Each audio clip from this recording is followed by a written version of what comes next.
सध्या राज्यभरामध्ये मात्र गौतमी पाटलाच्या ॲक्सिडेंटची खूप मोठी चर्चा आहे। नुकतंच त्यातून एक माहिती आता समोर येत आहे, ते म्हणजे हा अपघात 30 सप्टेंबरला एका हॉटेलसमोर झाला। हॉटेलच्या समोर उभा असलेल्या रिक्षाला गौतमी पाटलाच्या वाहनाने पाठीमागून जोरदार धडक दिली। या अपघातात रिक्षाचं मोठ्या प्रमाणात नुकसान झालं असून रिक्षा चालक आणि 2 प्रवासी जखमी झाले होते। रिक्षा चालकाच्या कुटुंबियांना अपघातावेळी गौतमी पाटील वाहनात होती असा दावा केला जात आहे। त्यांनी या प्रकरणाची सखोल चौकशी करावी अशी मागणी देखील केली जात आहे। गौतमी पाटलाच्या वाहनाच्या अपघातापूर्वी एक व्हिडिओ आता समोर आला आहे। त्यामधून 2 व्यक्ती उतरत असल्याचं पाहायला देखील भेटत आहे। तसेच गौतमी पाटलाच्या वाहनाचा अपघातापूर्वीचा CCTV समोर आला असून या अपघातापूर्वी वाहनातून 2 व्यक्ती खाली उतरल्याचं या व्हिडिओतून पाहू शकता।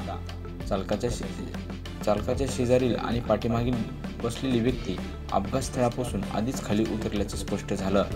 पुण्यातील वडगाव बुद्रुक परिसरात 30 सप्टेंबरला हा अपघात झाल्याची प्राथमिक माहिती समोर येत आहे।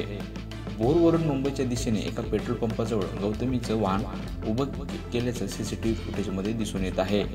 तसंच पेट्रोल पंपापासून काही अंतरावरच हा अपघात झाला आहे।